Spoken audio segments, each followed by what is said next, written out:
The fog tasted of salt and fear. It clung to the eastern seaboard of the United States, thick and gray, swallowing the familiar shape of the airbase at Mitchell Field, Long Island. It was the autumn of 1943, a time when the war felt less like a distant rumble and more like a predator circling the American coast. Lieutenant Calvin "Cal" Reeves, a P-51 Mustang pilot grounded by the relentless weather, stood by the hangar door, the cold seeping through his flight jacket. Cal was a man carved from the prairie winds of Kansas, lean, sharp-eyed, but carrying the weight of a secret mission that kept him out of the European theater. He was assigned to a specialized patrol, a small, highly secretive squadron known only as the Sky Harriers, tasked with domestic defense and counterintelligence flights. Nobody talked about the Harriers, and that was exactly the point. The official log read, "Routine coastal reconnaissance." The reality was far darker. 2 weeks ago, a 3-plane patrol, led by his best friend, Major Elias Thorne, had disappeared without a trace, west of the Bermuda Triangle's traditional boundaries. No distress call, no wreckage, just a final garbled transmission. Inverted? Above? "They're laughing, Cal, they're—" Then silence, swallowed by the static. Cal clenched his jaw, the image of Elias's laughing face a sharp, painful memory. He pulled a worn manila envelope from his pocket. Inside was the only physical evidence the brass had been unable to dismiss: a high-altitude aerial photograph taken by a civilian weather plane hours before Thorne's disappearance. It was grainy, but undeniable. 3 specks, Thorne's P-51s, were visible, and above them, silhouetted against the blinding sun, were 3 other shapes. But what sent a chill down Cal's spine wasn't the enemy presence. It was the impossible angle. They looked to be flying inverted, perfectly positioned for a high-speed dive that defied conventional dogfighting logic. He heard the heavy, rhythmic thud of boots approaching. Captain Helena Volkov, a stern-faced intelligence officer with an unnervingly calm gaze, emerged from the mist. Helena was the liaison, a woman who spoke 5 languages and whose silence was louder than most men's shouting. She was the other half of the Harrier's mystery. "Lieutenant Reeves," she stated, her voice a low, precise instrument. "General Patton's office is not pleased with the pace of this investigation.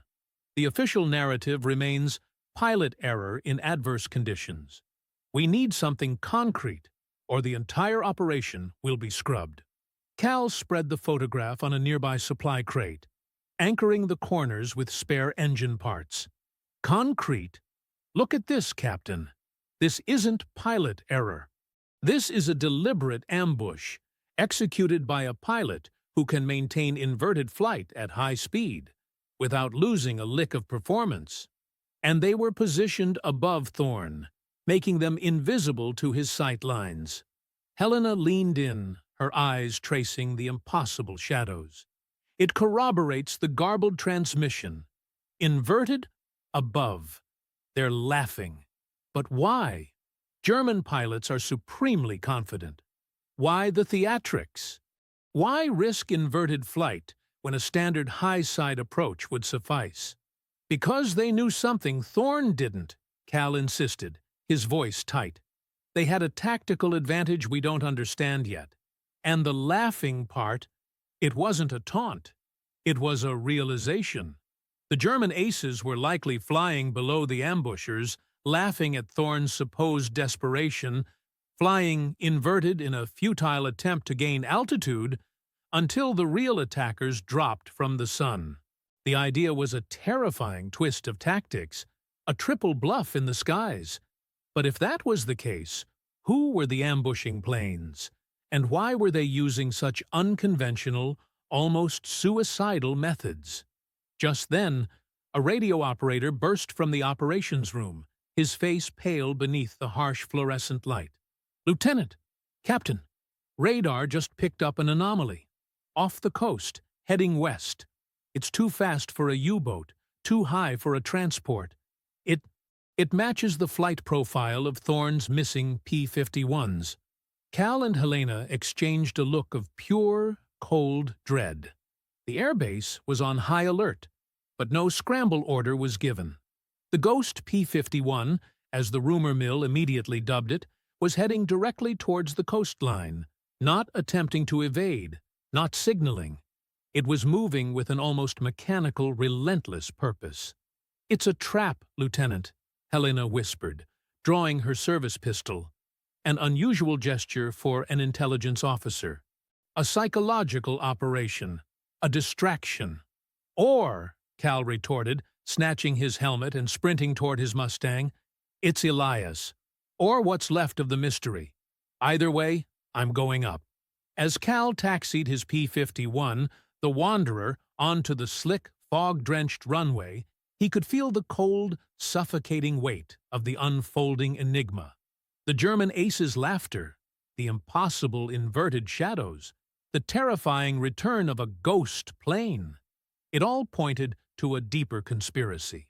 He gripped the stick, the roar of the powerful Packard Merlin engine a temporary shield against the chilling realization that, somewhere in the murky skies, a new, ruthless kind of aerial warfare was being waged.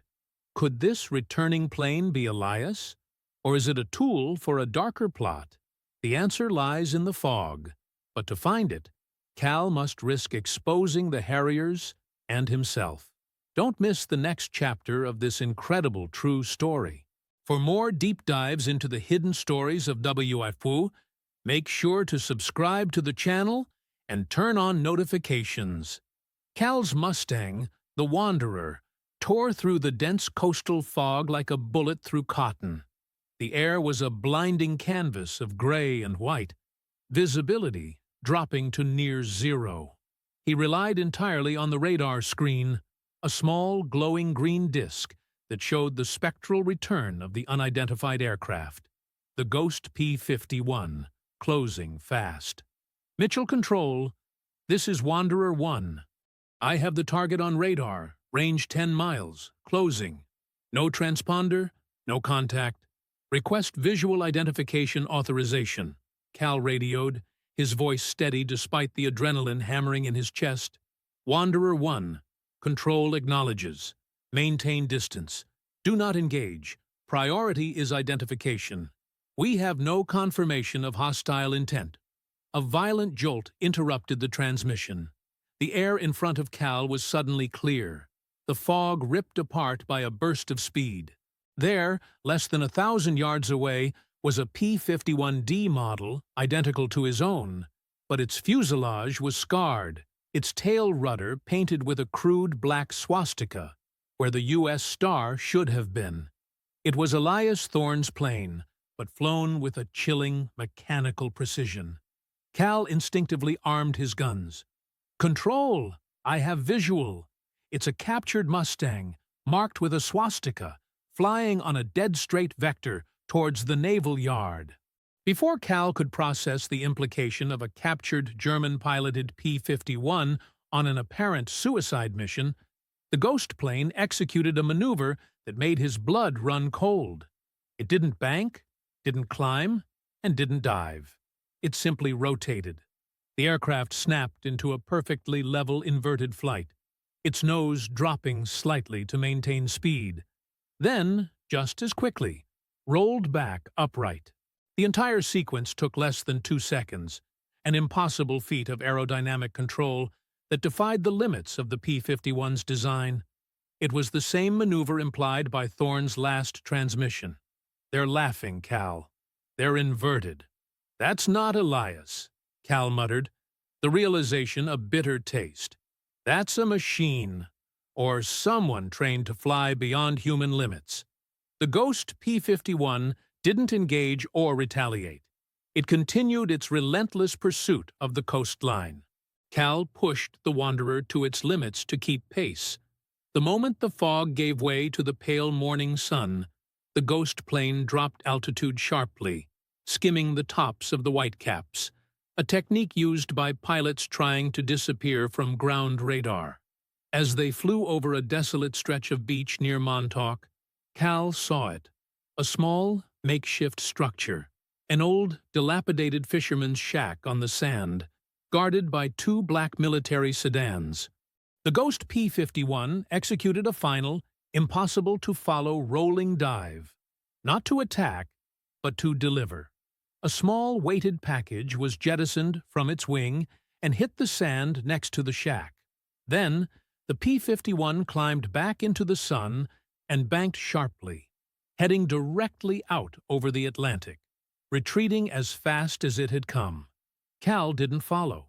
The package on the beach was the key. He executed a rough landing on the sand 50 yards from the shack, scattering gulls and sand. He jumped out, his pistol drawn. Captain Volkov and two agents were already emerging from the shack, their faces grim. They must have followed the initial radar track by car, anticipating the target's destination. "We intercepted the men in the sedans, Lieutenant," Helena said, holstering her weapon. They were not German agents. They were operatives from the OSS, the Office of Strategic Services, deep cover. The weighted package was a cylinder of aluminum, sealed tight. Cal pried it open with the blade of his survival knife. Inside was a single, rolled-up sheet of brittle, high-quality vellum. A blueprint. It wasn't a map or a bomb schematic. It was a complex, multi-layered diagram of the Grumman TBF Avenger torpedo bomber's rudder assembly, specifically focused on a rarely used auxiliary control system. Scrawled across the top in Major Thorne's handwriting were two words: the Axis. "Thorne wasn't just ambushed, Cal," Helena said, her eyes widening as she examined the blueprint. "He was compromised. He was trying to get this to us. But why use a stolen German-marked plane and an impossible flight path for delivery? And why involve the OSS?" Cal stared at the blueprint, the impossible flight of the Ghost P-51, and the fate of his friend coalescing into a terrifying realization. The maneuver, the inverted flight. It wasn't an attack tactic. It was a signature. A way to prove to us that the information, this blueprint, was real, that it came from the source that executed the ambush. Elias must have been forced to collaborate, to deliver intelligence under the threat of death. He was sending a warning that the enemy had not only infiltrated our ranks, but had also mastered the flight dynamics of our most advanced aircraft. Helena pointed to a faded, barely visible line of text at the bottom of the blueprint. It was a partial serial number for an Avenger aircraft, but it didn't match any plane in the current U.S. inventory. "This is not a blueprint for a bomber, Lieutenant," she whispered, the wind whipping her hair around her face. "This is a key. The Ghost P-51 was a test. The real mystery is hidden inside a specific, modified Avenger. And that serial number is the address." The chilling reality settled over Cal. Elias Thorne wasn't just lost. He had become a pawn in a sophisticated game of industrial and aerial espionage. The Axis was not just Germany, but a deeper, more insidious conspiracy operating within the American defense system itself. The Ghost P-51 delivered its message, but the price was Major Thorne's freedom, or his life. Cal and Helena now possess the key, a partial serial number leading to a modified Avenger. Where is this plane hidden, and what is the Axis truly plotting with the secrets of U.S. air superiority? The chase is just beginning. Tune in for the next chapter. The trail led Cal and Helena north, away from the bustling military zones of Long Island, to a secluded civilian air maintenance depot tucked deep within the forested hills of upstate New York. The partial serial number on Thorne's blueprint corresponded to an Avenger slated for a major classified engine overhaul, the only place it would be off the main base inventory and out of official sight.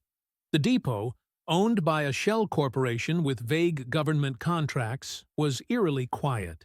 It consisted of a single massive hangar, an office trailer, and a dilapidated Quonset hut used for parts storage.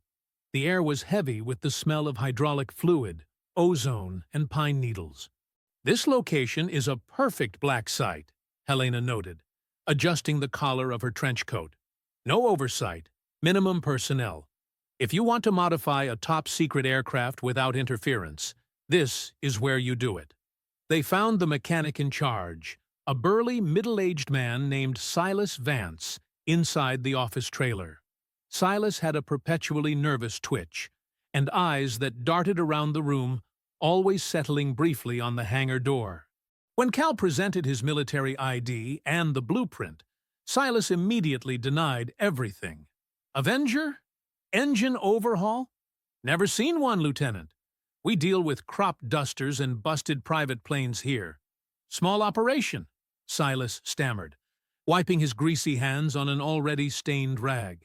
Don't lie to me, Silas, Cal said, his voice low and dangerous, placing the incriminating blueprint on the desk. This blueprint was delivered by a P-51 that executed an impossible inverted flight maneuver, flown by someone who has access to the highest level of U.S. air intelligence. The serial number leads here. Tell me where the Avenger is. Silas's facade crumbled. He ran a hand through his thinning hair, his face pale. They warned me. Said if anyone came asking, I was to say nothing. Who warned you, Silas? The Germans? The OSS? Helena pressed, leaning in, her intensity suffocating. The Syndicate. They call themselves that. They don't wear uniforms, they just pay well. Too well.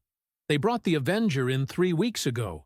Said they were upgrading the flight stability systems for high-altitude runs. Silas pointed a trembling finger toward the hangar. It's in there, under a canvas tarp. They made me install a new system. Said it was a secret gyroscope stabilizer. But I'm a mechanic, Lieutenant. It looked like a complicated, oversized counterweight and a modified fuel injection manifold. Cal and Helena, guns drawn, entered the cavernous, silent hangar. The light filtering through the high windows created long, dusty columns. In the center, under a heavy canvas, was the hulking shape of the Avenger torpedo bomber. The silence was broken only by the echo of their footsteps. When Cal pulled back the tarp, he found the Avenger with the matching serial number. It looked standard until he examined the rudder and tail assembly, the section highlighted in Thorne's blueprint.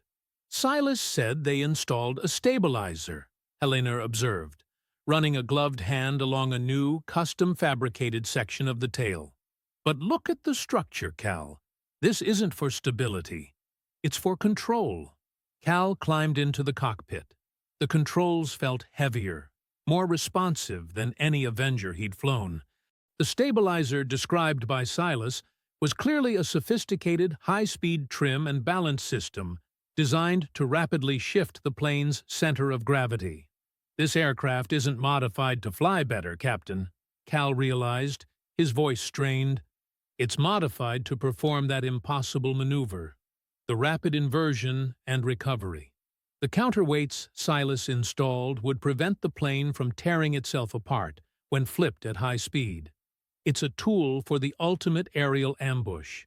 But the real mystery wasn't the mechanics, it was the payload. Cal noticed a small, newly welded access panel in the bomb bay, much smaller than the standard hatch. He forced it open with a pry bar. Inside, instead of a torpedo, was a sealed, padded cylindrical container. It wasn't a bomb. It was a massive, military-grade camera, designed for high-resolution, long-range reconnaissance. A camera? Helena frowned. Why the elaborate aerial ambush tactics just for reconnaissance? Cal felt a sudden, cold wave of understanding. The Ghost P-51 was scouting. The inverted flight wasn't just a signature. It was the way they got the pictures without being seen. By flying inverted above the target, the belly of their plane, the area with the lowest contrast against the sky, acts as a perfect camouflage, hiding them from the enemy's vertical sight lines. They fly in, flip, drop, shoot, and flip back, all within seconds. He pointed to a specific compartment next to the camera. And they weren't taking pictures of coastal defenses, Captain. They were taking pictures of a highly specific target. This compartment is designed to hold something, a directional antenna. Just as the realization settled, the main hangar door slammed shut with a deafening metallic crash. The lights flickered and died. They were plunged into absolute darkness, broken only by a single beam from Cal's flashlight. A low, guttural voice echoed from the steel rafters, cold and mocking, speaking perfect English with a faint, unidentifiable accent. "The Syndicate thanks you, Lieutenant Reeves, for confirming our Avenger is fully operational. We regret that your investigation must end here." The Syndicate was no mere German operation. It was a shadow organization that used American technology and modified aircraft for its own secret surveillance agenda. And now they were trapped, face to face with the men who had orchestrated Thorne's capture. Cal and Helena have uncovered the truth. The modified Avenger is a covert surveillance platform using inverted flight to remain undetected while gathering critical intelligence. But now they are trapped by the mysterious Syndicate, the real enemy operating within the U.S. borders. Can they escape the silent hangar and expose the men who compromised Major Thorne? The confrontation awaits in the next chapter. The darkness in the hangar was absolute, heavy with the scent of oil and menace. Cal and Helena pressed themselves against the metallic fuselage of the Avenger, their flashlights extinguished. The mocking voice had placed them perfectly, cornered between the aircraft and the back wall, with the only exit, the massive hangar door, sealed. "We need a distraction, Cal," Helena whispered, her voice tight. "The office has a landline, but the door is 20 yards away." "No time," Cal replied, listening intently. He could hear the faint, deliberate sound of multiple footsteps on the concrete floor, closing in. "They know we're armed. They won't rush.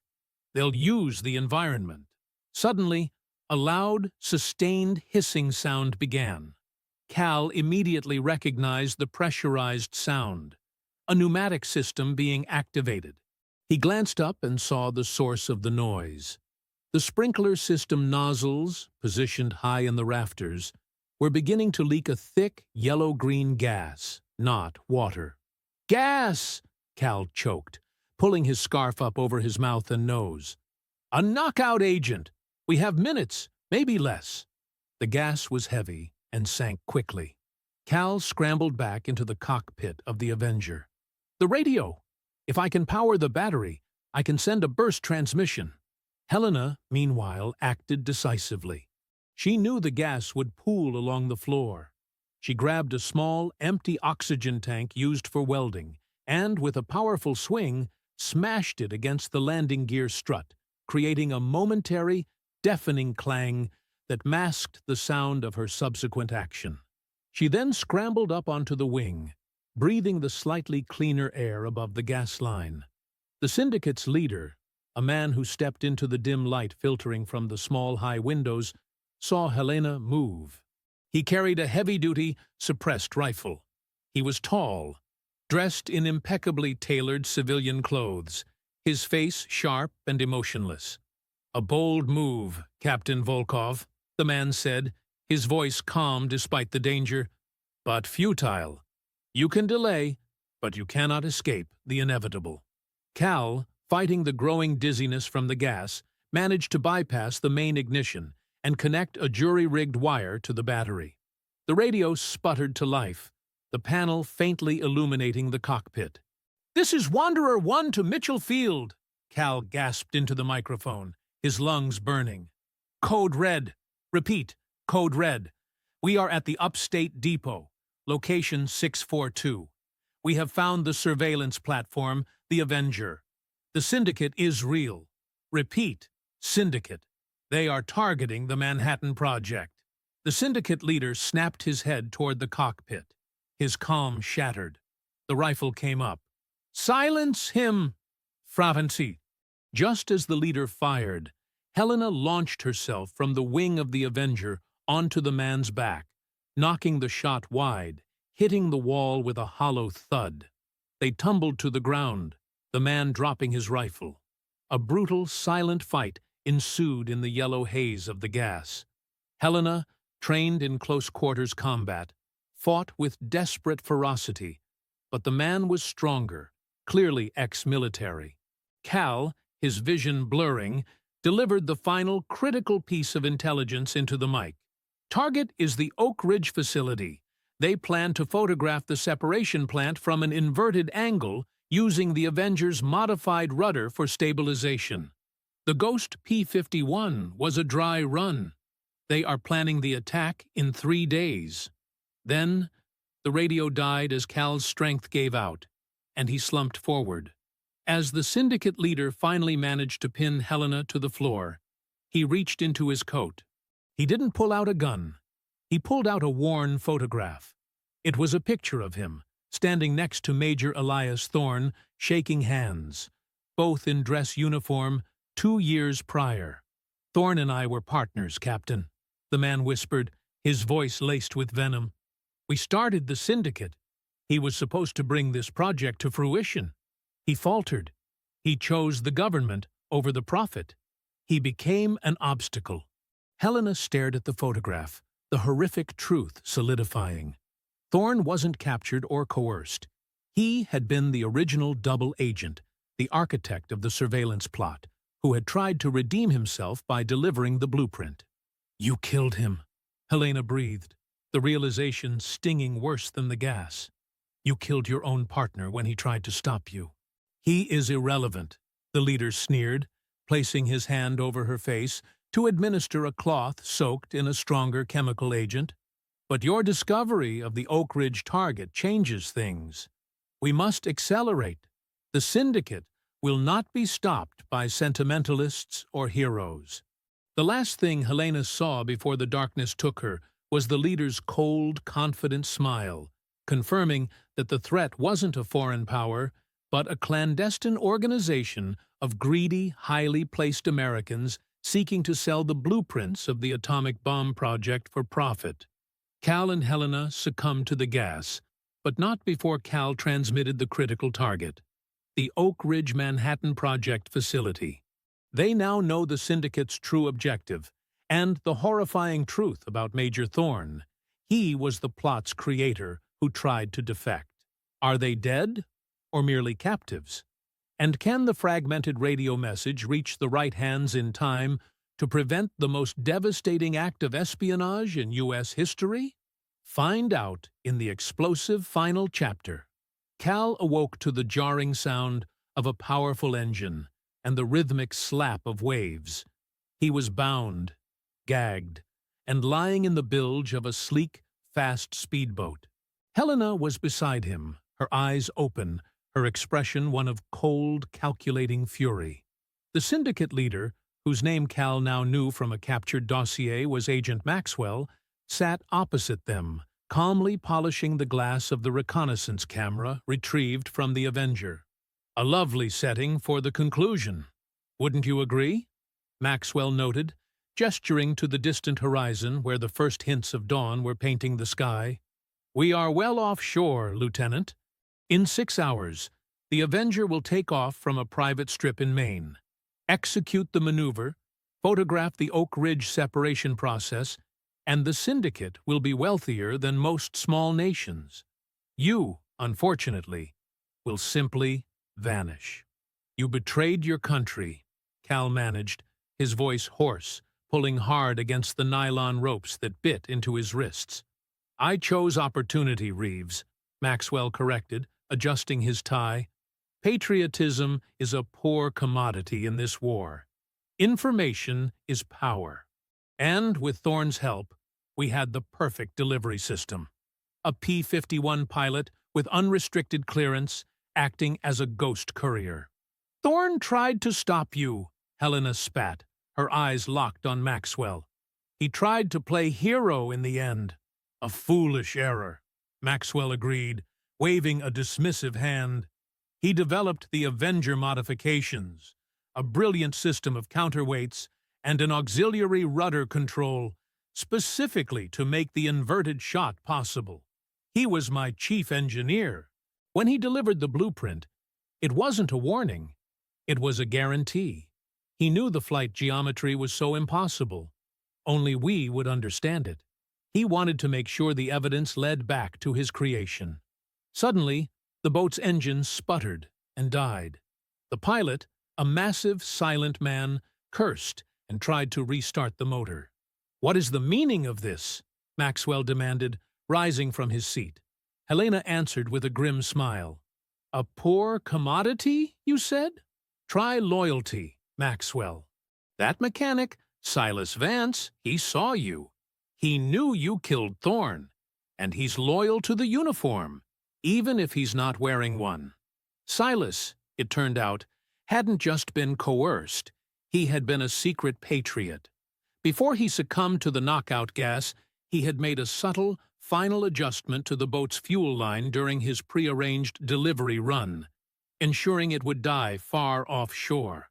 The pilot struggled desperately with the engine, his back to Cal and Helena. Cal saw his chance. Using the sharpened edge of a loose metal grommet on the boat floor, he began sawing frantically at his restraints. "The plane is still going up, Captain," Maxwell hissed, pulling his pistol. "This changes nothing." "It changes everything." Cal cut him off, his bonds finally snapping. With a powerful lunge, Cal tackled the Syndicate pilot, simultaneously yelling a warning to Helena. The pilot, momentarily stunned, lost his balance and tumbled overboard. Cal grabbed the discarded knife and cut Helena's restraints. Maxwell raised his pistol, but Helena was faster. She grabbed the heavy camera, the very instrument of their plan, and swung it with brutal force, connecting with Maxwell's temple. He staggered back, dropping his weapon, which skittered across the deck and into the sea. The fight was over, but the mission was not. The sun was rising, and the Avenger was due to take off in hours. Cal quickly restarted the engine and turned the boat back towards the coast. "We're too late to intercept the Avenger on the ground. We have to use the Wanderer." Hours later, after a frantic drive, a breathless report to a shocked general at Mitchell Field, and a barely authorized scramble, Cal was airborne again in his P-51. He flew straight toward the Oak Ridge exclusion zone. He found the Avenger at 25,000 feet, flying a highly irregular, meandering pattern. It wasn't being flown by Maxwell, but by a substitute Syndicate pilot, equally skilled, equally ruthless. The pilot was preparing for the final, deadly inverted run. "Avenger, this is United States Air Force. You are off course and entering restricted airspace. Return immediately," Cal radioed. The Avenger pilot ignored the warning, snapped the plane into the impossible inverted dive, and headed straight down toward the facility, the bomb bay doors opening, exposing the camera's lens. Cal, knowing he had one chance, pulled a desperate maneuver. He didn't engage in a dogfight. He engaged in a deceptive defense. He flew directly beneath the descending Avenger, aiming his wingtip as close as possible to the Avenger's unique, heavily modified rudder assembly. The turbulence from his P-51, combined with the extreme G-forces of the inverted dive, was just enough. The Avenger's sophisticated counterweight system, designed for maximum stability, was momentarily overloaded by the combined force. The modified rudder snapped under the strain. The plane didn't disintegrate, but it lost all control, spinning violently and tumbling away from the target zone. The pilot, unable to correct the catastrophic failure, was forced to jettison the camera and bail out over a remote, unpopulated mountain range. Cal watched the parachute deploy, then banked away, his own plane shuddering from the close call. The camera, containing the evidence and the final plot, was recovered by the waiting military. Back on the ground, Cal and Helena, exhausted, bruised, but triumphant, watched as the full scope of the Syndicate was exposed, with Maxwell and the captured pilot providing the necessary details. Major Elias Thorne was posthumously honored, his final act of defiance having saved the secrets of the Manhattan Project. Cal Reeves, the young pilot who had flown under impossible shadows, stood quietly on the tarmac, He hadn't just solved the mystery of the inverted flight. He had resolved the personal mystery of his friend's betrayal and redemption, cementing his growth from a skilled pilot to a man who understood the complex, dark nature of war and human ambition. The sky was clear now. The fog and the fear finally lifted. He had found a new kind of loyalty, a shared mission with Helena, one that would undoubtedly continue in the shadows of the ongoing global conflict. The Syndicate is broken, the Manhattan Project is safe, and the mystery of the inverted flight is solved. Cal and Helena faced the ultimate betrayal and emerged as true heroes of the Shadow War. Their journey into the heart of espionage has just begun. If you enjoyed this high-stakes adventure, mystery, and growth personal story, be sure to subscribe to the channel, like this video, and hit the notification bell for more untold tales from the Second World War.